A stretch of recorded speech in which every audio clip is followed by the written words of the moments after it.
How do you feel about the 9 villager start? How does it compare to normal random map and Empire Wars? I think it's the perfect balance between RM and Empire Wars. It keeps all the magic from RM without going too extreme. Like in Empire Wars, I start in Feudal with 28 builds or so, and it's like a different approach to the game, which I really like because it skipped the first 2 minutes of the game, which are plainly simple and maybe boring to watch for viewers. Yeah, I agree. So the 9 villages starts is a huge improvement for me because you kind of skip the boring thing of the arcade, at least the first 2 minutes, and you get to the action faster. That's also one of the reasons why I like Empire Wars a lot, because you're into the action right away. But obviously, with Empire Wars, it's a bit too crazy. So 9 villages start is, I think, the best balance there.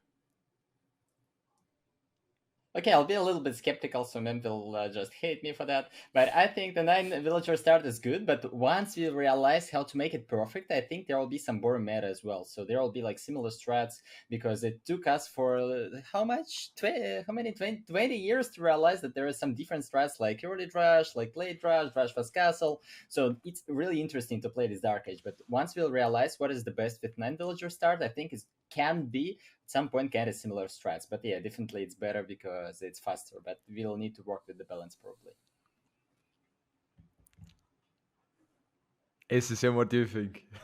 Yeah, I think I think Night Villager style is really new because we cannot expect the meta from the Night Villager style that a lot of strat and a lot of civilization can be playable. So it's a kind of like interesting, and I love it. Okay, perfect. Maybe now we could start with someone else for the second question. Let's go with Jordan first for the second question. Oh, go ahead. Let's go. I'm This ready. is the funniest part of this one, right? Yeah. Nelson, I can feel like you want us to talk trash, don't you? Oh, what? ACCM, man. Oh, he sent me that picture right after I lost.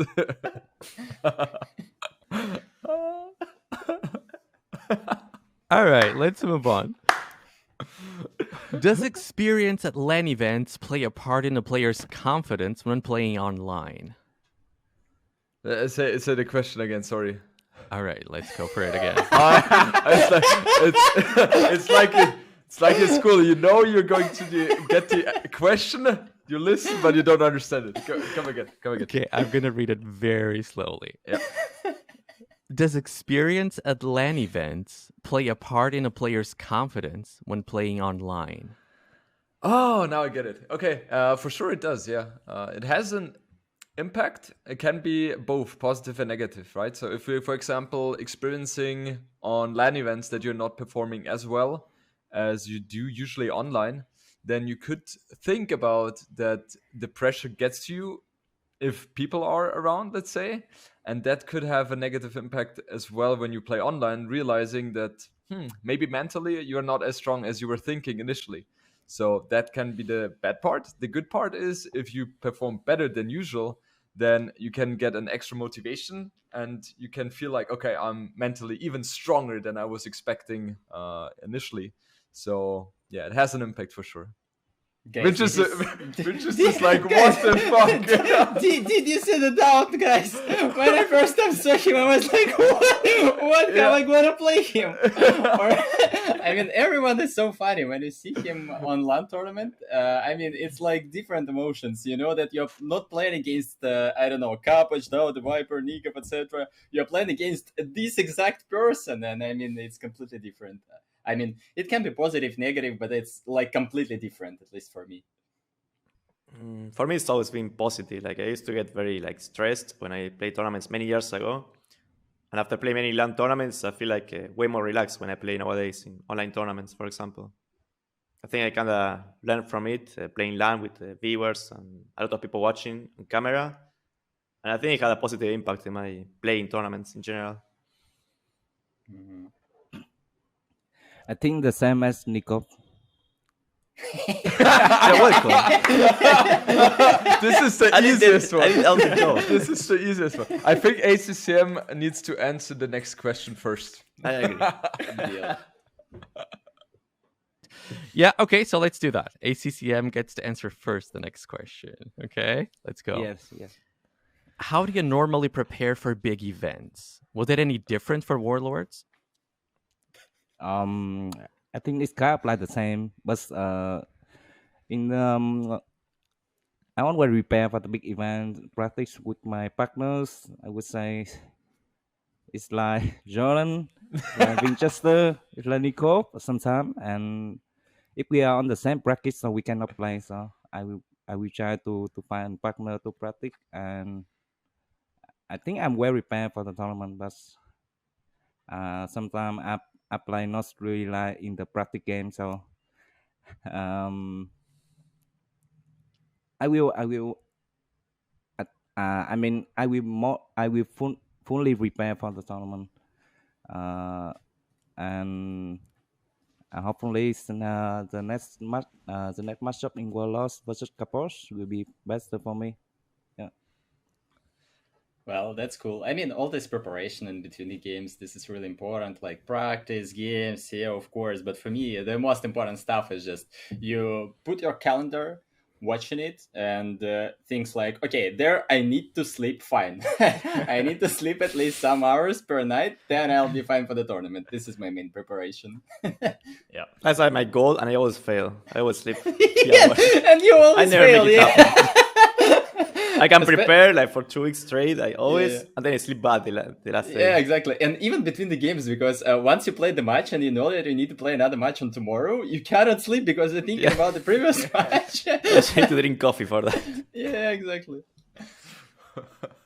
No, but in general, regarding practice, I would say it's pretty easy because you know exactly what the tournament settings are going to look like, and then you just play them against the other people. So that helps, obviously. But for me also, it's more about mental preparation. You ensure that especially on the day where you play the tournament, everything is, clean, everything is fine. Like you have your hours of sleep in, and then you also get your fresh air in, and maybe a workout as well. I also like to take a cold shower before playing because that really freshes me up, and that is, I would say, the most important thing for me personally. Yeah, I just wanted to say, I agree with Jordan. That's why you can't micro, because your hands is probably cold. You're doing a good job in replacing Doubt, man. Oh god, why is it always me who gets first ACCM, now Winchester. I'm waiting for Nicov. Oh, I'm preparing, man. Preparing. How does it feel to play in a big tournament against a close friend? Well, it's a hard one, actually. I don't know, maybe nothing special. Once you're in a game, you don't really think about this because you play for a good game. I mean, there is some difference in when you play with friends, you can type something in the chat and you know it's going to be like... everything will take it normal. If I'll type, let's say, to Jordan or ACCM 105, then it's gonna be something like, okay, don't normal. ever try me. they will probably smile, but I know that they won't hate me. But let's say even with Nico, for example, who I don't really know too much personal or didn't play too much. I mean, I just cannot allow myself to do that because it can be just bad manners or something. So I mean, I'm just a little bit more relaxed, and at some point I even think that losing is not that bad, because if you lose, yeah, of course I want to win and yeah, etc. But if you lose, then someone else is there, this is your friend, and you have someone to cheer for. So I mean, this is not a big thought, but yeah, it somehow helps. For me, it doesn't change anything before the preparation and the tournament game itself, but after, of course, you have positive feeling no matter what. So if you lose, you're happy for your friend. If you win, you're even more happier because then you can trash talk as well. So yeah, it is actually good to play against a friend. I don't really have a friend when I play a tournament. Like my opponent is my enemy, so. Killer mindset. Now, actually, seriously, it depends on the stage of the tournament. For example, if it's group stage, how to explain? It's different than when you play single elimination, and in that case, if you win, you're happy about you, but you're also a little sad for your friend that's out of the tournament. But if it's group stage, for example, that's double elimination or whatever, you're not thinking about it at all. Like your friend will have another chance anyway next round if you win, or you will have it if you lose the game. But it doesn't really impact in the way the game goes. I mean, I just focus on my game and forget who I'm playing against. Yeah, I would say it's impact to me a little bit because I can feel like when I play with my friend, I'm not play really fully focused on 100%. I don't know why, but that's my weakness, and I need to try to improve about this thing for the future tournament. I think. So Accm, you're playing worse against friends? Yeah, I don't know, but I'm like when I playing with a friend, I think, oh, he will not lame me. Should I lame him or something like that? I'm it's on Then why he lames you. so that's I'm kind of fully focused. I cannot fully focus. I think I usually don't lame, but Should if I I lame play him? Should I lame against him? friend, Or I will be like, you "Can lame you me? lame him? Okay. This is my board, Jordan." If I play with MBL, I know what he will lame me, so I lame him. Yeah. But it's like I'm not like fully focused about this thing, so I need to try to improve. Should be like Nicov, my friend in my opponent, so should be. You can let me in practice games. I don't lie. Yeah. You can let me in practice games. This is for your preparation, not for ACCM. He just wants you to have harder times on practice. ACCM, you're too nice. Yeah. You have to spend 3 years in prison with one cellmate. The two of you have 2 PCs and are allowed to play Age of Empires 2 locally. Who can you play 100,000 games with and never get bored? Mr. Yo. We would just play normal 1v1 Hans War like in the old days. And just lame everyone, each other. I don't know. We used to play a lot of normal back in the days in Bully, like 1v1 Hans War all day. We'll do the same. It's always fun to play that setting and with him and his style. I'll destroy the question. I can play anyone. It's not about the people. It's about Age of Empires too. So you just start and play no matter what settings, no matter what happens. You just play, and start to make it perfect. But guys, there's a more important question. Why are we in prison? Like, what did we do? Because we were playing Age of Empires in 2042. I want to know why I'm in the prison. What did I do? Well, maybe try to answer yourself. Why would you be in prison, and why would your cellmate be in prison? I don't know who my teammate, cellmate would be. That's a tough one. It's out. Too tough. I think it's boring. I think it's really boring. So I would really try not to get in prison. Especially with this guy. He's just my teammate, right? Yeah, so no way. I've been in boot camp for 2 weeks and I'm already trying to... How could that happen? If the 4 of you play a 4v4 together, who's playing in which position and who's deciding the strategy? The 4 of us are playing together? So, okay. I would say Nicov, ACCM, they will go for the flank. Winchester, I pocket. And I would have Winchester as the decision maker because I think he has the best decision making of us. Yeah. Well, if I'm next, then I would never let Jordan to play on flank. So, yeah, me neither. I suppose it's going to be ACM Nicov on pockets, ACM Jordan on pockets and Nicov and me on flanks. And about decision making, it's really hard for me in English, so I would better prefer. If you just start to play together, then I would better prefer to just execute something, and someone from pockets like ACM and Jordan just give the comments. I agree with him. I will put me and Winchester as flanks and ACCM and Jordan pocket. You want to have Winchester is flank instead of ACCM? What? You wanna die? That's what I would do. I don't know. But yeah, the decision maker. Yeah. I think it can be Nicov. discussed by everyone. Don't think there is one clear person to decide everything or have the best inside of the games. I think it's a teamwork there. For me, I will. Me and Winchester, we go for flank, and Nicov and Jordan, we go for podcast. And the decision making would Winchester in my favor, and the strategy will be decided by three of you guys. I'm just playing. No. I don't know. I'm just playing. He's a machine. He gives orders and he will kill. Okay, guys, I'm on stone. Half of stone wall is built. You can decide what I do. ACCM, like me, we want to chill, right? ACCM when we play. Yeah. Just chill. Chill. I'm chill. Do you ever chill with Jill anyway? Yeah, that's true. That's why I want to chill outside of GL. If the four of you were to make it to the semifinals of Warlords, Ooh. who would be the favorite to win the tournament and why? I think three. I think I will go for Winchester, honestly, because everyone is fully repaired. As far as I know, Winchester, Jordan, also Nicov, and also me. And we are practicing and repair a lot, but it's like the decision making of Winchester is a little bit better.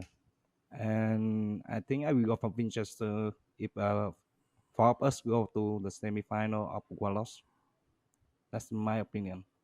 So if me next, then I mean, I think that all of us are very strong players. I mean, and we can play even on top 1 level. And it's as we said before, it's all depend on mentally how we prepared, etc. And I think if we all will make it to the semifinal, then everyone will be on really in shape, on really points. So everyone can perform at their best, and then it's completely random who will win because it will depend on maybe even on the maps, on some civilizations, some small details.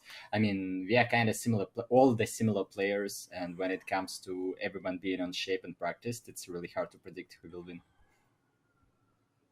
So Winchester, you're not giving an answer.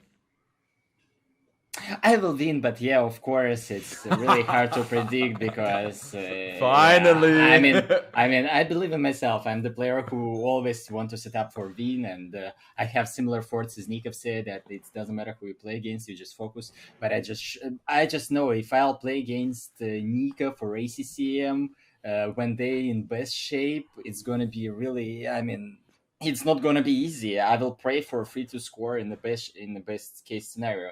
Same about Jordan, because when you're in a tournament, when I see how you play on stream, I was like, why he's more than 2K? But when you play in tournaments and do semifinals, and I see how you destroy Tato 2-0 before he takes the championship and etc. This is just, I mean, it's scary to play against you. Tournament mode, man. Yeah, exactly. Nicov, go ahead. I'll be so nice. I think all of us will have chances, and it depends on the very day of the tournament who wakes up with the right mindset and right foot as well, and just the best shape. Definitely it's not gonna be me or Winchester because we both agree that we sleep like crap. So it's probably gonna be Jordan. he sleeps like a boss. He works out. I think he's gonna win the tournament.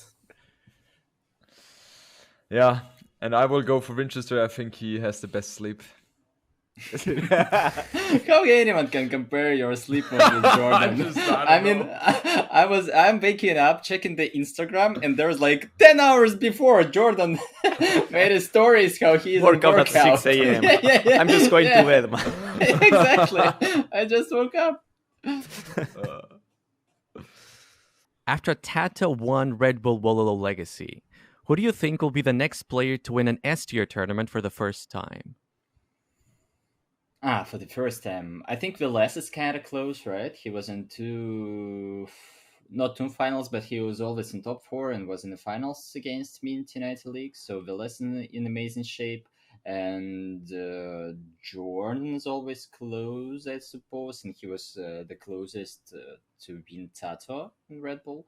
So yeah, I mean, if we just say about the results, then Villas and Jordan. Let's leave other options for the guys. I think. Take it away, my friends. Let's go. I think Villes is the next one. Eventually, he has the highest potential nowadays. Or at least he's in like the highest level compared to others. He reached later stages of multiple tournaments. I think he was in the finals of T90's league. He was also semi-finalist in the last Red Bull in LAN. So he has also performed very well in other tournaments as well. I just don't remember the exact result, but I know he made it far. So I think he has the highest chances out of everyone left. I will go for me. I'll have to believe myself. Okay, it's me. See, ACCM knows. ACCM knows the way. I'm trying to be humble, and you guys say it's me. I'm not gonna be polite anymore. Nicov, that's why we wanted you first. Yeah, good answer, Nico. Well done. But we'll go for the easiest one. Yeah, that's fun. Warlords is played on 21 different maps, separated into 7 categories. How does one prepare for an event like that? You just play all the maps. It's 20 maps. You have to play each of them at least once. I thought. Yeah, I don't know. Like the difference, compared to other tournaments, you don't have the ban. Like you cannot just ban a map you don't want to play. So you're forced to prepare for all the maps in case your opponent decides to play Black Forest or Yucatan. Don't do it, Winchester, please. And yeah, you have to play all the maps. We need to practice at least soon. once and think what seems to go in each map. You have some options for all of them and what strategy. But I would claim that the preparation, for me at least, is no different to other tournaments. Like, No, it's very similar. it's the same. Just Playing with play other all the people maps. the last 2 weeks before the tournament day. Yeah. It's the same, more or less.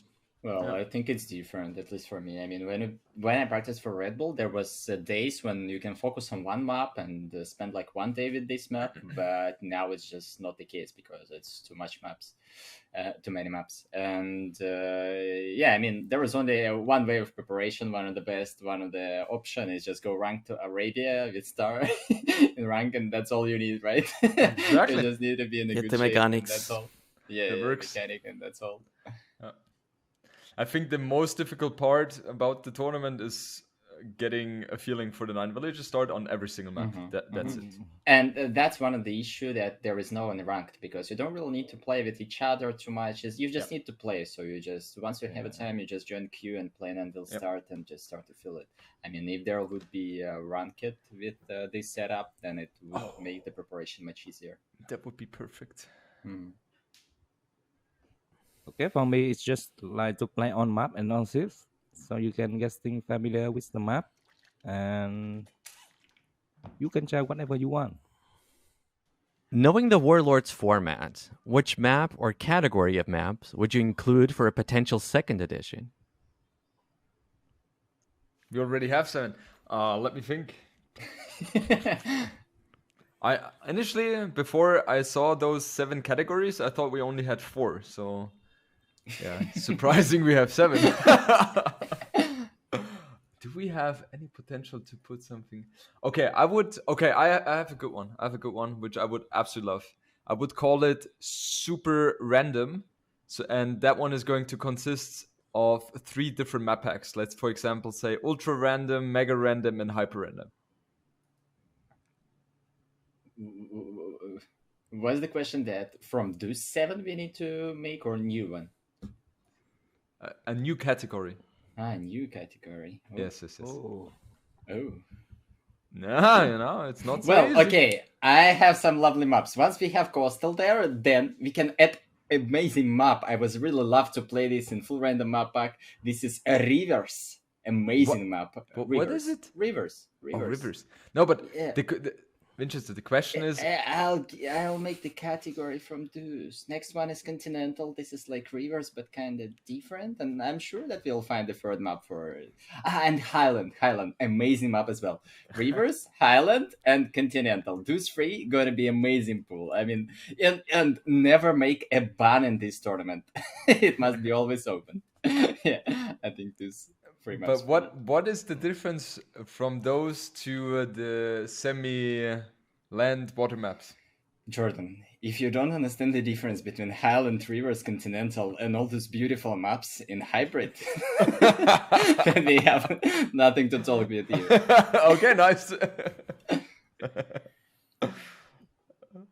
I'm still trying to understand the question because I feel neither of us, neither of you answer the questions. I'm like, what do I need to answer? I did 100%. Nelson, did I answer the question?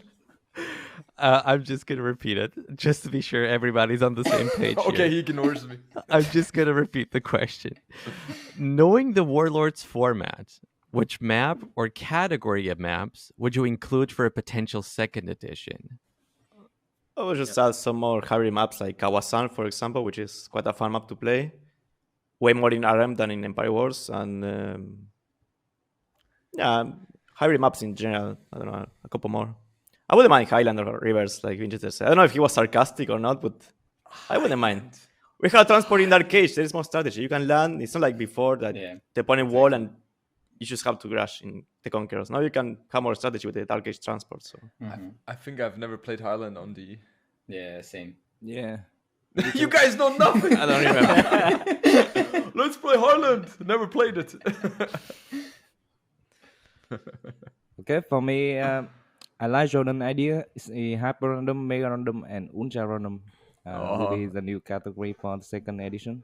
I really love I it. like that. Yeah, I like. Yeah. Just remove the starting horse, please. Give us scout if it's mega random.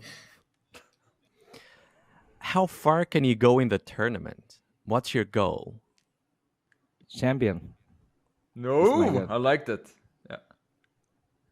I will work for champions for sure. No, I mean, there is nothing special. We already talked more wide, I think, about this in the past questions. So yeah, for sure. I mean, every one of us can go to the finals, and I mean, in finals everything can happen, so everyone can be the champion. I will do it then. I don't like the silence. Nico is just looking there. No, how far do I go? I'll be realistic. I would say top 8. Nicov? I thought it was going to be Winchester. I keep thinking. Semi-finals will be a good spot for me. But quarterfinals will also be very welcome. Who do you think is gonna win Warlords? Well, one of the prediction was Villace already that he can take an S-tier tournament. Else I believe in myself that I can do this. And I don't know, it's hard to say. I think a lot of people motivated after Red Bull, and Leary now is in amazing shape. So if he will keep playing like he did against Kapoc, exactly, that was a smooth gameplay, and he's in good shape. So maybe he has chances as well. So I will stop on this. I will go for Hera. I think he is going to prepare a lot, and it's been a while since he won a tournament, so I'm sure he's very hungry for that. I still believe Viper will win this tournament, mostly because of the variety of maps that there are, and I think many of them might benefit his playstyle, especially against players like Leary or Hera. And there is no more Yo, probably, right? He's in a elimination match already. If he'll not face the Viper, then who will stop the Viper then? Well, he can still face the Viper if he qualifies in the third round. And Viper goes through the first 2 rounds. I don't know how the I don't know how the groups well. terminate the quarterfinals. Maybe it's possible actually. Yeah. Viper is not safe yet. No. I will go for Viper.